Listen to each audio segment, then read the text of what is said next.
This episode is brought to you by Jira. Jira is the only project management tool you need to plan and track work across any team. So if you're a team of developers, Jira better connects you with teams like marketing and design, so you have all the information you need in one place. Plus, their AI helps you knock out the small stuff so you can focus on delivering your best work. Get started on your next big idea today in Jira.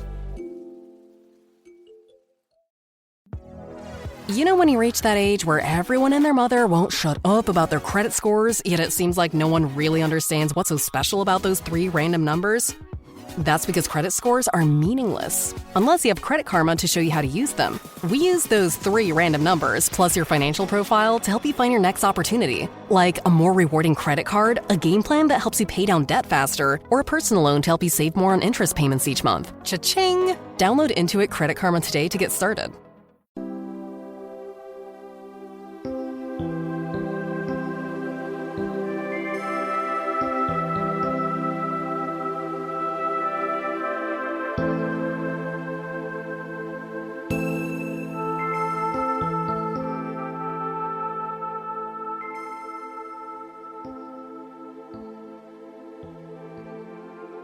The world is full of incredible mysteries, but one mystery seems to be the one that stands above the rest. Many people have their beliefs, and those beliefs stem into different paths that attempt to answer life's biggest question. No matter if you consider yourself to be religious, spiritual, an atheist, or agnostic, or even a person of science, chances are that you have a belief when it comes to the answer to this enormous and elusive question. What happens when we die? Roughly 5% of people will experience an event that leaves themselves clinically dead or so close to death that they believe they witnessed a glimpse of what truly occurs to our consciousness after our life expires. Throughout time, details such as a third-person view of your dying body, a white light, an incredible utopia, a processing center, a regrouping with lost loved ones, an incredible presence, increased power of senses, a bright light, and a boundary that if you crossed means that you will forever leave your physical body on Earth and continue on into your next chapter. But no matter what the experience was, it seems that those that go through this claim that this is an experience unlike any other. It's an experience of something that human languages fall short of being able to successfully describe. A word of perfection, belonging, understanding, and clarity. On the surface, many look at this phenomenon as a modern event brought on by the popularity of the subject after the publishing of the 1975 book, Life After Life by Dr. Raymond Moody, which in turn spawned many different forms of entertainment to flood the pop culture world with references and stories involving tales of the afterlife. They point to this and claim that it is nothing more than a way for those that crave attention to get their fix, saying that the phenomenon is simply a tool in order for quote-unquote experiencers to get their 15 minutes of fame that they so desperately seek. But the truth is that documentation of this phenomenon goes back way further than 1975. Ancient and medieval documentation does exist of accounts in which a person died only to be revived and tell their stories of how they watched themselves in their final throes of death and saw loved ones who passed on in previous years. We cover all this and much more today when we dive into the mystery of the near-death experience. Welcome back to Infinite Rabbit Hole.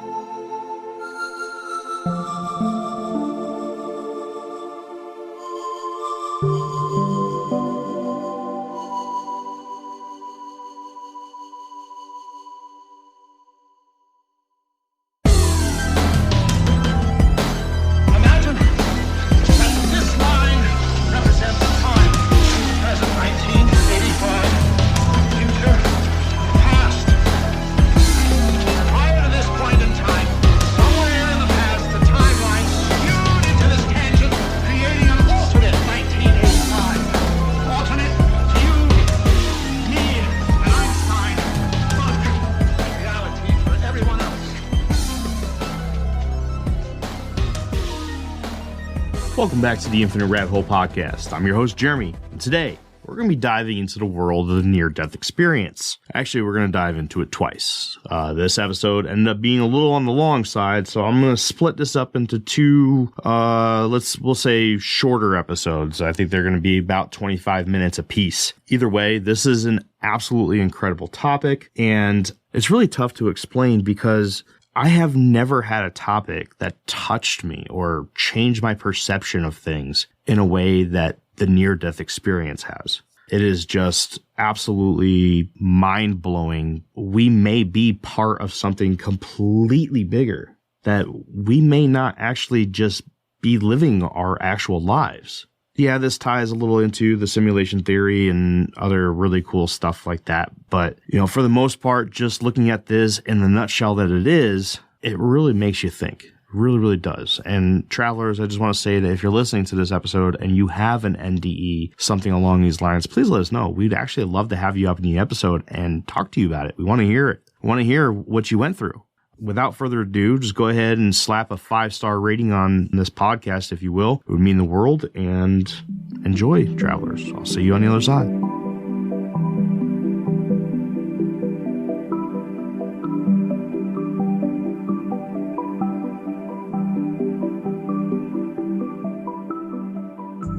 What is an NDE? There are no widely accepted definitions of what an NDE actually is. So let's start with the acronym itself. NDE stands for near-death experience, and those that experience these near-death events are referred to as NDERs, or near-death experiencers. The term near-death experience was first coined in the 1975 book, Life After Life, by Dr. Raymond Moody, and according to the book Evidence of the Afterlife by Dr. Jeffrey Long, the definition that his organization, the Near-Death Experience Research Foundation, or NDERF, assigns to NDEs is, quote, events that take place as a person is dying or indeed is already clinically dead. According to the NDERF website, over 5,300 experiencers have contributed to their purpose by answering questionnaires that help the organization determine key factors of each experience and the similarities that they have with each other. One such questionnaire being what they refer to as the NDE scale questions, which consist of 16 questions about the content of their experience, which when fully answered helps the NDERF determine the severity or scale of their experience. Through questionnaires such as this, the organization was able to determine that there are 12 elements that commonly occur during an NDE. Now, not every NDE will have every one of these elements, but at least one of them shows up in seemingly most events. These being 1. Out-of-body experiences, 2. Heightened senses, 3. Intense positive emotions, 4. Passing through a tunnel, 5. Brilliant light, 6. Other beings, 7. Feeling of time and space being altered, 8. A life review, 9. Heavenly realms, 10. Learning special knowledge, 11. A boundary, and 12. A return to the body. Also in Long's book, Evidence of the Afterlife, Long highlights the 9 reasons why he, as a scientifically minded person, believes that there is in fact life after death. 1. The lucid experience. 2. The out-of-body experience. 3. NDEs occur during times in which they shouldn't. 4. Impossible consciousness. 5. Perfect playback of life events. 6. Reunion with others. 7. Similarities, no matter of the age. 8. Consistency across the world and its cultures. And 9. NDEs are life-changing. Now, after the next section, we'll dive into these specific reasons that Long highlights a little bit more. The skeptic view. Before we dive into the bulk of this presentation, I want to take a second to discuss the skeptic side of things when it comes to the authenticity of the near-death experience. It is important to understand that there are plenty of people in the world, most of which are scientists in varying fields of research, that do not believe that the NDE is a real thing. One of the first arguments that are pointed out by Long in his book Evidence of the Afterlife is the Oprah hypothesis that points to her show as a major influence in people reporting their quote-unquote false NDEs. Skeptics claim that this is one of the strongest proofs that the NDE is nothing more than a popularity contest that was brought on by Oprah and her show that glorifies the NDE, which leaves many wanting to claim one as their own to garnish attention for themselves. There are a few skeptics in academia who point towards those who experience an NDE as suffering from an either temporary bout of or undiagnosed case of mental disorder known as schizophrenia.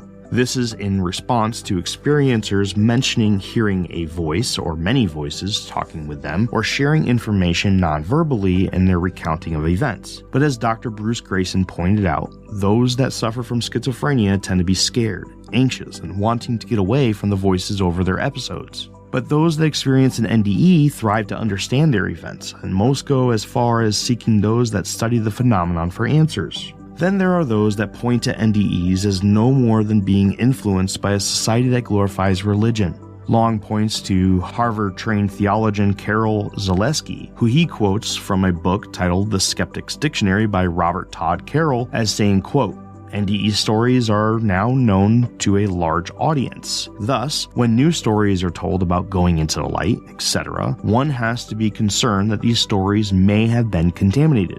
They may reflect what one has heard and what one expects. Then there are those that are a part of a certain religious group that claim that the entire near-death experience phenomenon is the work of Satan himself. Another critical point that many scientific-minded skeptics point to in their arguments about NDEs and their authenticity is the idea that many elements such as the life review are simple survival defense mechanisms that our brain uses when facing the scariest parts of our lives. They specifically call out the possibility that the brain may be firing off one last grand finale of electrical pulses in the area of the brain responsible for memory that very well could be perceived to the one who is witnessing the flashback as a life review.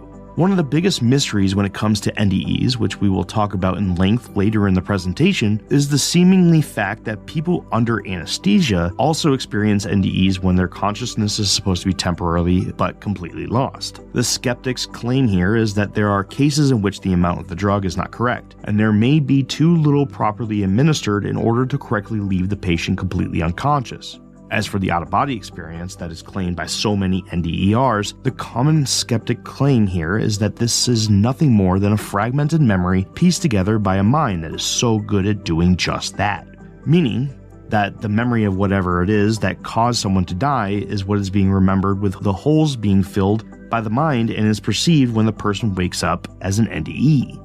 We will be discussing the arguments and rebuttals against all these skeptical answers, among many other incredible topics in this episode. The lucid experience. There are many incredible details about NDEs, and one of the most incredible pieces of evidence for the afterlife is the fact that even though oxygen has stopped flowing to the brain, an NDE still takes place. To explain a little bit about what long means, when the heart stops, blood stops flowing to the brain and other critical parts of the body. Blood is what carries oxygen to these critical parts. The brain, which is where our consciousness is housed within our body, loses the ability to support consciousness after only 10 to 20 seconds without fresh oxygen. When an electroencephalogram or EEG no longer measures electrical activity in the brain, the EEG then gives a flatlining audible signal and display, which can then be translated as a brain-dead situation. Side note, this technology and terminology is also applied to electrocardiograms or ECGs, which measures electrical activity in the heart. The evidence that Long has gathered from his NDERF website, nderf.org, not only points to people still having lucidity during their NDEs, but they have a complete understanding of everything. Many have reported being aware of not only where they were, but also everything that they could possibly want to know, and all of this information was being given to them not verbally by another being, but rather it was just there in their knowledge. Many try to explain how the reception of knowledge in this altered state is not the same and completely conceptually different from the ways that we gather information in our physical lives here on Earth. They felt like they were a part of the universe itself in a way. The incredible feeling that one has when they obtain this sense of belonging is rivaled by nothing here on Earth. According to author Jason Hewlett, all questions are answered, all details are known, and every life that you lived prior has all been remembered. To go along with this, there are common descriptions of all issues from life on Earth also being gone.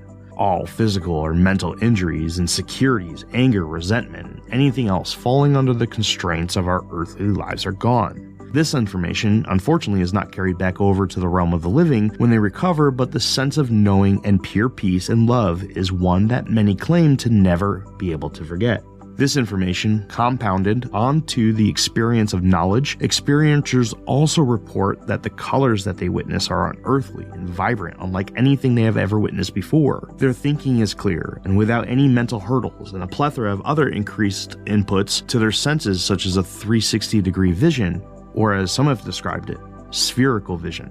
One very good piece of evidence for the lucidity of NDEs are the sheer amount of people who have had NDEs while overdosing on various drugs. Dr. Bruce Grayson outlines a few of these in his book, After. A doctor explores what near-death experiences reveal about life and beyond. The first case he discusses is that of Justin, who had died while overdosing on LSD in college. Justin explains that the trip was very bad. Quote, "I wanted out but couldn't stop. My worst nightmares were coming true. After about 45 minutes in, he fell face first and stopped breathing. At this point, all of the unclarity from the drug was gone, and he was expelled from his body into a state of extreme clarity and understanding. Quote, I had been through hell with LSD, but as soon as I left my body, that hell left me.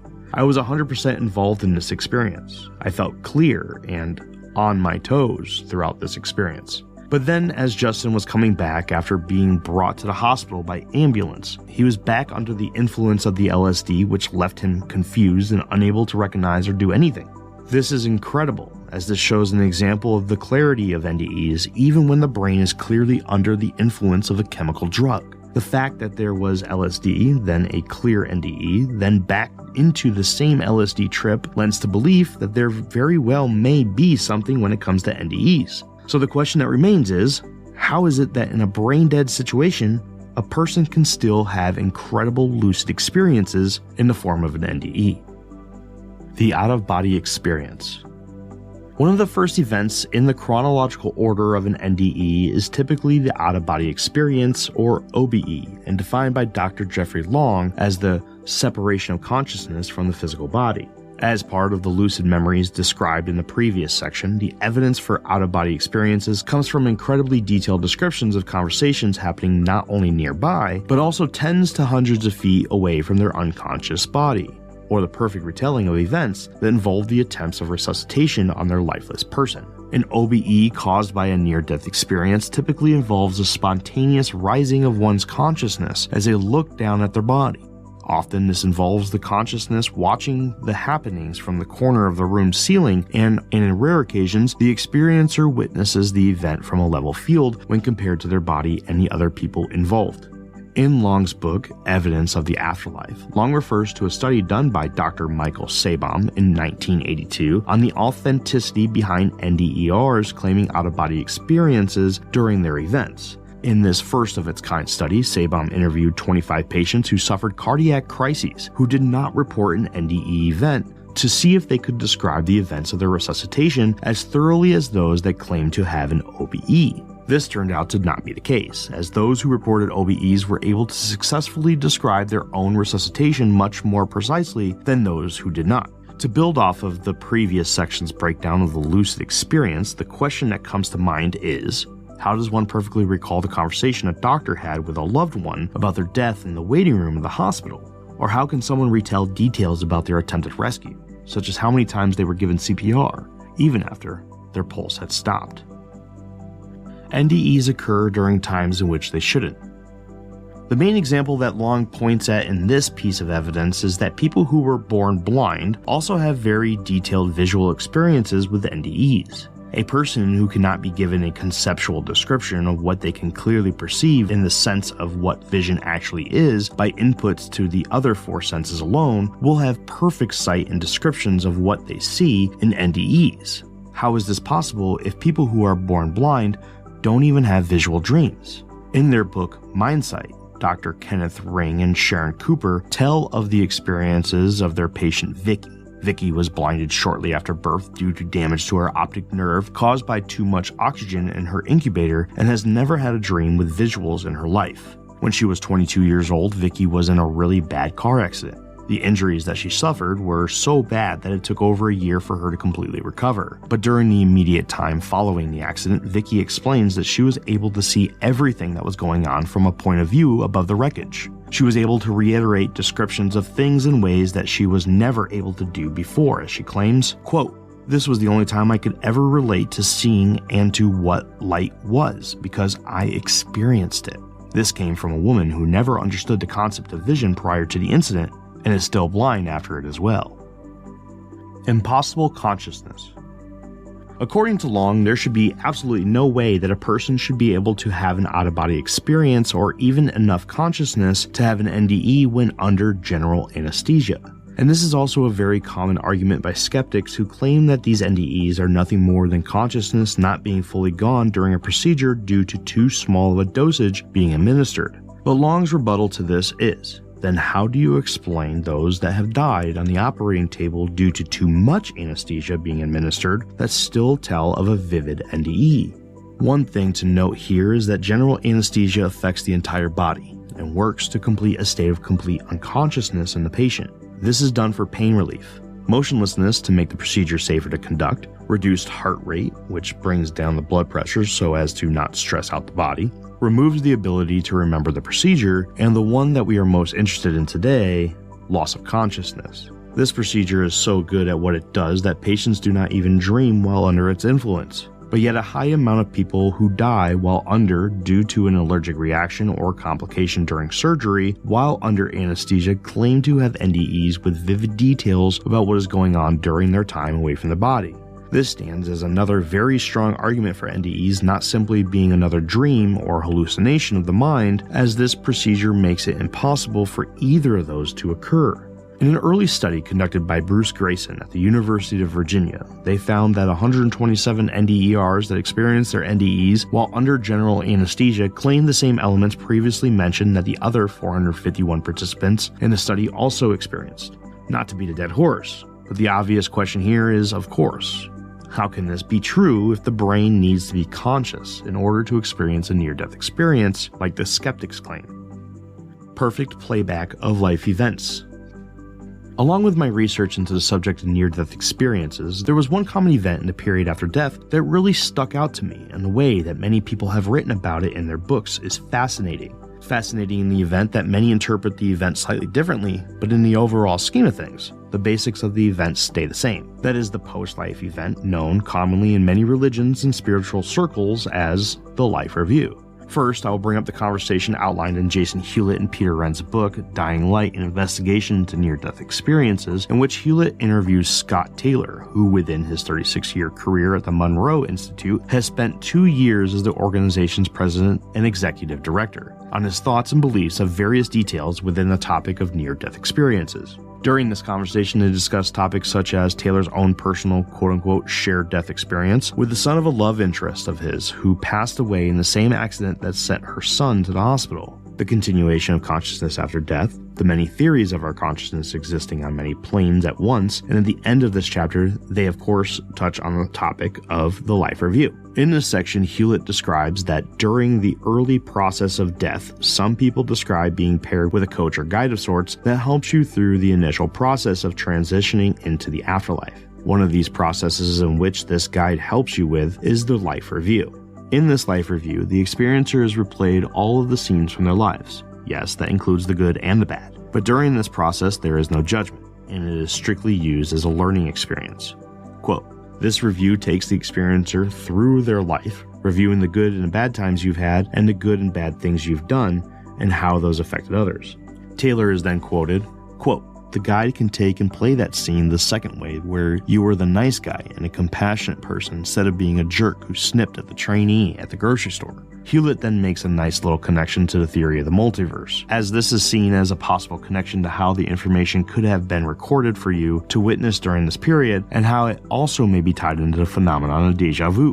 One example of a life review that not only had the experiencer relive incredibly influencing times in her life, but also from the point of view of others is seen in Dr. Bruce Grayson's book After, in which he tells of the NDE experience by a Barbara Harris Whitfield when she was 32. Barbara relived times in her life of abuse and neglect at a very young age by her mother, who was addicted to various drugs, was very abusive, and angry. But not only did she relive these points in her life from her own point of view, but she also saw it all simultaneously through the perspective of her mother, father, and brother as well. She came to learn that her mother didn't hate her. She simply didn't know how to be loving and supportive due to her own relationship with her own mother. She learned that her brother was mean to her because of the abuse that their mother targeted him with. She felt how he was taking the pain and embarrassment dealt to him by their mother and reflecting it back to her to help with his own coping. Quote, I saw and experienced it just as I had lived it at the time it first happened. Not only was I me,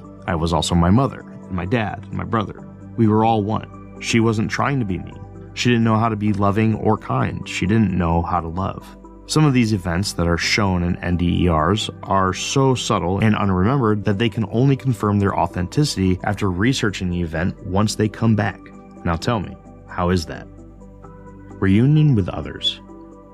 Long points out that a common event that occurs during an NDE is a reunion with people who have already passed. Very rarely is it reported that an NDER comes into contact with someone who is still alive. Many times, these are people who you are familiar with, such as a parent, sibling, child, friend, or grandparent who is already deceased. But the more intriguing encounters come from those that are not recognizable during the NDE, who have their identities uncovered after the experiencer sees them in an old family photo or they give a description of them to a family member who does know who they are. How is that possible?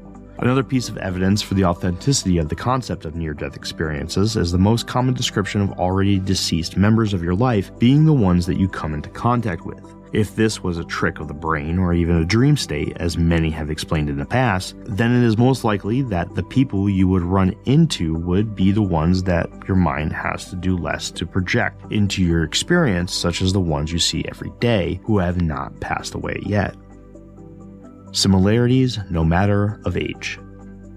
Children younger than the age of 6 have reported eerily similar descriptions to their NDEs as the people who are older in age. In Long's study of 613 NDEs, he gathered a total of 26 of which were of the age of 5 or younger, with an average age of 3.6 years. When comparing the 26 young child reports with those from the remaining 587 reports, Long found that the elements that we previously mentioned as being commonly experienced during NDEs were also being experienced by the younger group that have not lived long enough to have cultural influences, such as the ones that are pointed to from skeptics in the form of the Oprah hypothesis. Quote, "There was no statistically significant difference in the response to any of the 33 survey questions regarding the contents of the NDEs between very young children and older children and adults."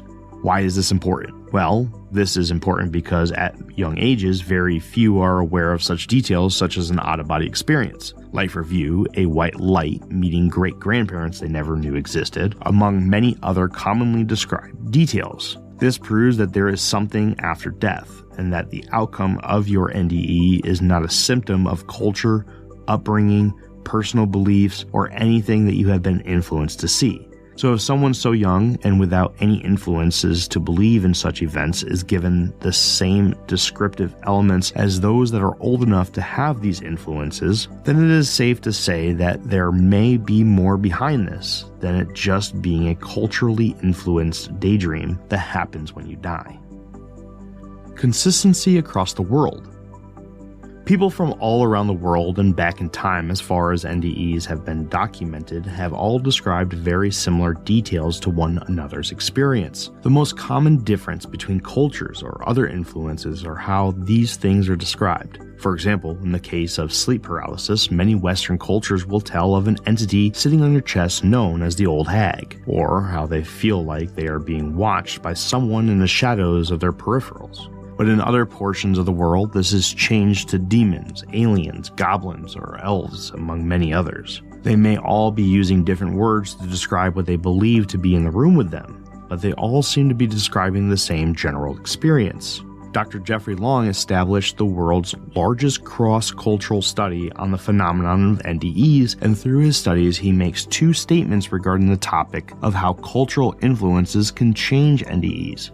Quote, "The core NDE experience is the same all over the world," and, quote, "pre-existing cultural beliefs do not significantly influence the content of NDEs." To back up these claims, he uses the experiences told to him by the experiencer to highlight similarities with the major elements that were discussed in the beginning of this presentation. Similarities such as OBEs, tunnels, bright lights, peace, beings of light, the life review, transformation of attitude and lifestyle after experience, and a reluctance to come back to their earthly body. This also applies to cases of children under the age of 5 and people who have died due to complications from anesthesia from all around the world. All of this coming from Long's database of NDE events, which includes over 2,000 non-English NDEs from 20 different languages. The most shocking result from the pool of NDEs wasn't that there seemed to be no differences in what elements were included in the NDEs, but rather that there was also no difference in the frequency of these elements. Quote, the percentage of NDEs with each NDE element was the same in both groups. No NDE element occurred statistically significantly more or less often in either group. According to Dr. Bruce Grayson in his book, After, a doctor explores what near-death experience reveal about life and the beyond. The similarities don't just stop with distance in the length, but are also reflected in text from time as well. Quote, I discovered a multitude of NDE accounts from ancient Greek and Roman sources, all the major religious traditions, narratives collected from indigenous populations of the world, and medical literature of the 19th and early 20th centuries. Dr. Bruce Grayson tells of a surgeon, Sir Alexander Ogston, of the Scottish military who fell ill with typhoid fever in 1900 and would later document his experience after obtaining confirmation from the sisters of the hospital that what he did witness during his NDE did in fact happen exactly as he said. Quote, I saw plainly, for instance, a poor RAMC surgeon of whose existence I did not know, and who was in quite another part of the hospital, grow very ill, scream, and die. Afterwards, when I told these happenings to the sisters, they informed me that all this had happened, just as I fancied. But what about people of varying mental states? Could a person's mental state have anything to do with the rate of NDE occurrences? In Grayson's book, he also highlighted a year-long study in which he looked at two questions. Does someone with a mental disorder such as depression, anxiety, PTSD, or dissociation, among many others, have a higher rate of reporting an NDE? And the reverse question of, do those that have reported NDEs typically have mental health disorders as well? After his review of over 800 subjects, Grayson determined that there was in fact no difference between the rate of NDE occurrences in those that suffer from mental health disorders when compared to the rates from studies that did not separate their subjects into such categories. Yet again, this was just another piece of evidence and the point made by Long, that there really does seem to not be any difference in the rate of NDEs and occurrences in people from different places, cultures, time, and health.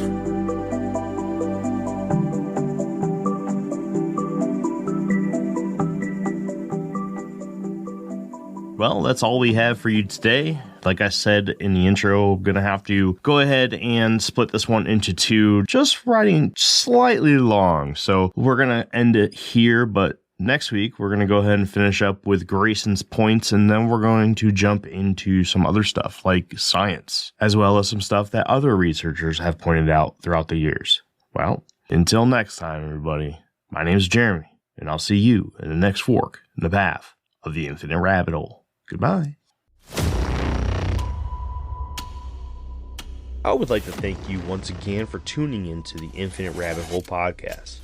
Please make sure to give us a follow and one of those beautiful 5-star ratings on your podcast player of choice.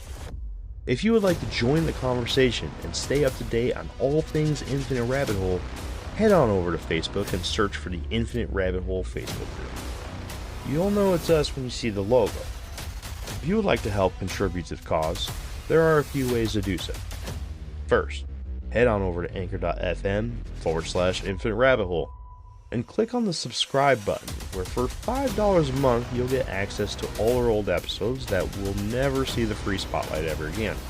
It's horrible stuff, but if you're into that kind of thing, then go check it out.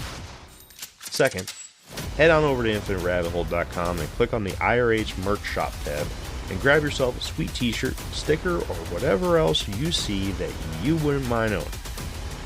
Until next time, travelers, I'm Jeremy, and I'll see you at the next fork in the path of the Infinite Rabbit Hole. Bye.